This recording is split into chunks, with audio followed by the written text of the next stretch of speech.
Hello, Year 2. Or actually, I should probably say goodbye, Year 2, because this is your summer holiday challenge, which means that you've left us and you're now heading towards Year 3. It's been an amazing year and we've loved having you in Year 2. So we've given you some challenges to keep you going over the summer holidays. Hopefully, there'll be a lot of sunshine and you'll get to go outdoors, whether it's in your garden or to a park. But if not, we've got some ideas for keeping you entertained indoors as well.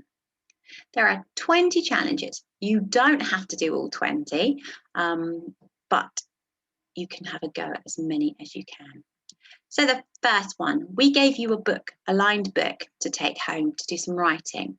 So why not keep a diary of all the things you do during the holiday? And this is something I used to do with my children when they were little. So if we went to the cinema, they would get the cinema ticket and they would stick that in the book and say, we went to the cinema. Or if I took a photo of them playing in their room, they were building something out of bricks or something, and I take a picture of it and say, today we built something out of bricks. So you can do photos, you can do pictures, you could stick in places you've been, just do a little bit of writing. It can be just as simple as one sentence. Just tell us what you did that day. If you want to write much more, then obviously you can do that too. Carry on learning your times tables. So in Year 2, we learn our 2, our 5 and our 10 times table. When you go into Year 3, there'll be new times tables for you to learn. So you need to make sure that you are experts at these ones. So you can go on to Times Table Rockstars, and there's the email address, not the email, the web link for that down at the bottom of the screen. Or you can just practice times tables. There's lots of worksheets online. You can do them online, play games, whatever, but just make sure that you can do them. And remember that division is part of being able to do your times tables. So it's not just being able to do, 4 times 10 is 40, but actually 40 divided by 10 is 4 as well. So your multiplication and your division, and not just in order. So not just being able to count 10, 20, 30, 40, 50, but actually knowing that 6 times 10 is 60 without you having to go 10, 20, 30, 40, 50, 60. So have a practice of that. You could take part in the summer reading challenge, Wild World Heroes. So you don't need to pay anything to do this. All you need to do is go along to your local library, Langley or the Curve in Slough, and just get a library card if you don't already have one. That doesn't cost anything either. And ask if you can please join the Wild World Heroes. You need to read 6 books over the whole of the summer holiday. So that's 1 book a week. And they'll give you certificates and stickers and all sorts of wonderful things as you go along. And we discovered that there's one for teachers as well. So I have signed up to do the teachers one. I shall see. It's going to introduce me to books I've never read before. I'm looking forward to that. You could have a picnic with family or friends. Now, it's a nice idea to have a picnic out on the grass somewhere in a park or in your garden. Just get a blanket and sit outdoors. But I know that sometimes I've planned to do that and then it starts raining and we've ended up having picnics on our living room floor instead. But that's fine too. It's quite nice to have a picnic. Just get out a mat and have some sandwiches and some crisps and a drink, just sitting on the floor instead of sitting on the sofa or sitting at a table. Eat somewhere different, but not in your bedroom because you make a mess. And whilst you're having a picnic, maybe you could try a new food and write a report about it, or do a video to tell us what it tasted like. Now, I'm not asking you to eat bugs, but I was trying to think of something that possibly nobody had eaten, because I thought if I put up something, I don't know, like an apple, you go, oh, I've had one of those, or a mango, I've had one of those. So I thought if I put a bug up, then I'm hoping that there's nobody who's going to be able to say, oh, I've had one of those. Please don't eat bugs. Unless they're special bugs that are okay to eat, and an adult has said that's okay. Okay, no bug eating, but try something you've never eaten before. Be brave. You might find it's disgusting, and you can tell us it's disgusting, but actually you might find that there's something you like that you didn't even know you liked.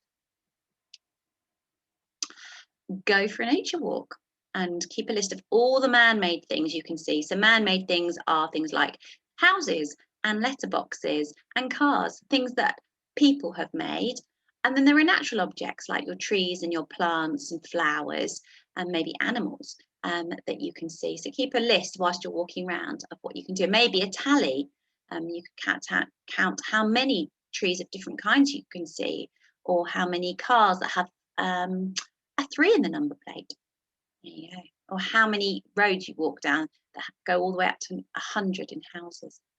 All different things you could look out for on your walks. You could help an adult prepare a meal.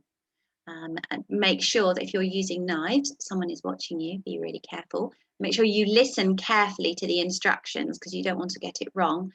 And more importantly, make sure you help to tidy away afterwards. It's all very well and good making the meal, but we make a lot of mess. And we need to make sure we tidy that, throw the rubbish in the bin and put everything away.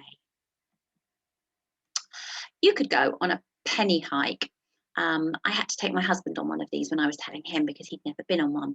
You take a coin out, you go for a walk and you take a coin with you. And every time you get to a junction, you flip it. So we got to the end, our front door, and we flipped the coin. And then we had to decide whether heads was left or right. I think we chose heads was left and tails was right. And so at the end of our door, we decided we flipped the coin, it was heads, so we turned left. Then we got to the end of the road, we flipped the coin again, and it was heads again and turned left. If you end up with a one that keeps landing on heads, though, you're just going to go in a circle, aren't you? So you need to make sure that your coin flips both ways and it's not a heavy coin that always lands on the same thing. So before you leave home, decide which is going to be left, which is going to be right. Remember, take a coin with you, and every time you get to a turning, decide which way you're going to go. Make sure you go somewhere you know so you don't get lost, and when you've had enough, just head home again. Now, a true British summer always has rain. We never get 6 beautiful weeks of sunshine, much as we'd like to. So if it is raining, why don't you put on your wellies, or if it's nice and warm and your adult says you can, just go barefooted and go jumping in puddles. If you're going out in the street, please make sure you're wearing wellies. Do not go out in the street barefooted. But if you're going in your garden jumping in puddles, then you could possibly go barefooted. And if you don't want to get your feet wet, then instead, why don't you try catching a raindrop on your tongue? Just stick your tongue out and wait for the raindrop to fall onto it. You could paint a landscape. So you could look on YouTube or on the internet and find a landscape that you would like to copy, like we did when we looked at Van Gogh this year in year 2. Or you could just paint what you can see in front of you out of a window or from a garden. You could use paints if you've got them. If you haven't, you could go outside and paint with mud. And that's what this girl in the picture is doing. She's just painting a picture out of mud. So you might, if it's dry, you might need to add a little bit of water to your mud. Or what you can actually do is you can just paint with water. So if it's a hot day, unfortunately, your water will dry quite quickly. But if it's not, you just get a cup of water and a paintbrush and you just draw your picture on the ground. Be sporty outside. So there are so many things you can do. You can play a ball game. You can do some yoga. You could go for a bike ride. You could just go for a walk. You could go for a run. There are so many things you could do outside being sporty. At the very beginning of year 2, we made pirate ships. You go back all that way. So have a go at that. Make a boat that floats out of recycling that you find around your house. And you can float it in the sink. You can float it in the bath. You could float it in the paddling pool if you're lucky enough to have one of those. So if you get a boat that floats. Build an obstacle course for someone else to try. So this could be in your garden if you have one, and you could put out things for people to go round or under or over, but it can also be done indoors. Please ask an adult before you start moving things in your house, but you could just move chairs. You could have cushions that you have to jump over, chairs that you have to go under. If you're allowed to stand on the sofa, you could do something like the floor is lava. And you could set up an assault course around a room where you're not allowed to actually stand on the floor.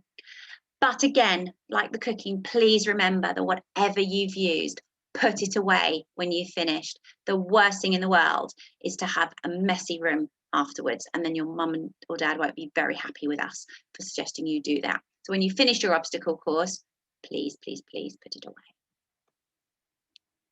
You could have a family movie afternoon or evening.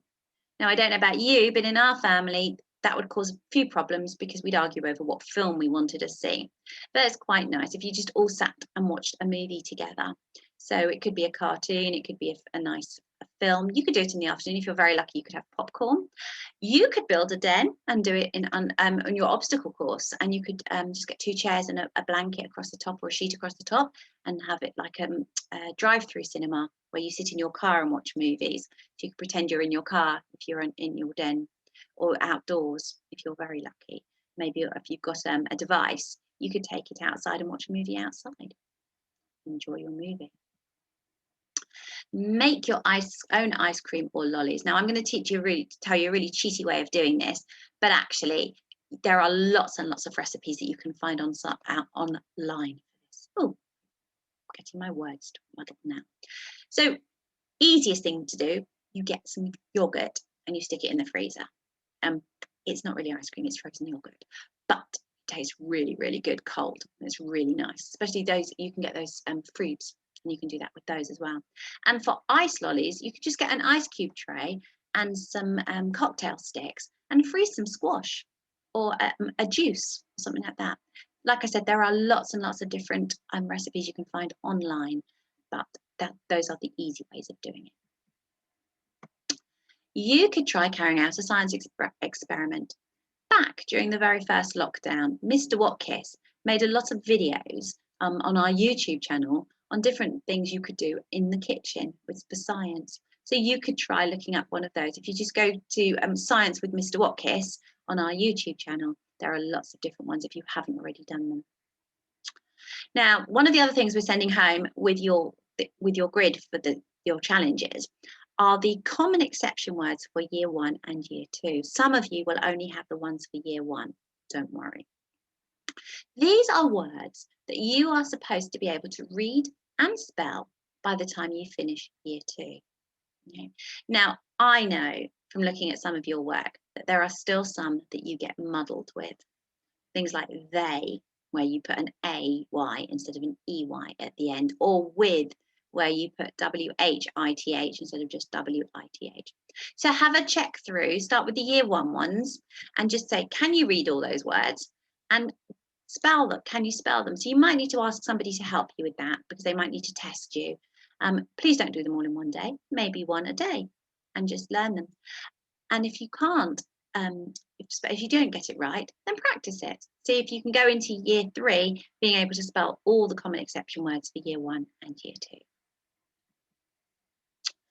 Make a leaflet about somewhere that you go over the holidays. So this could be somewhere special. You might go away, you might go for a day out somewhere, you might go to stay with a relative.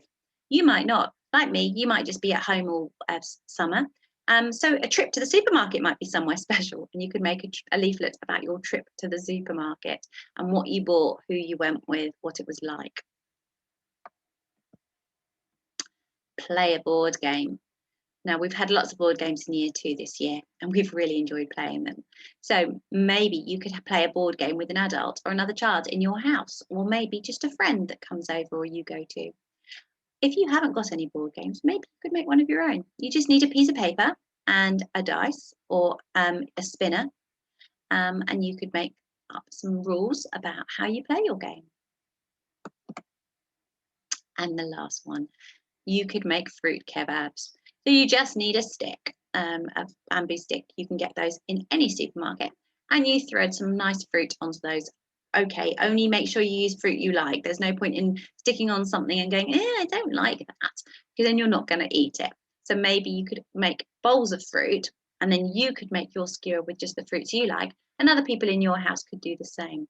And if you're very lucky and you've been very good and people around you are very happy because you've kept your room tidy and you've tidied up your obstacle course and you've tidied up after helping cook, maybe you could ask if you could have some melted chocolate to dip them in, like a chocolate fountain. We hope you have an amazing summer year 2. We've really loved having you this year, and we hope that your time in year 3 would be just as fantastic. Have a great, great summer.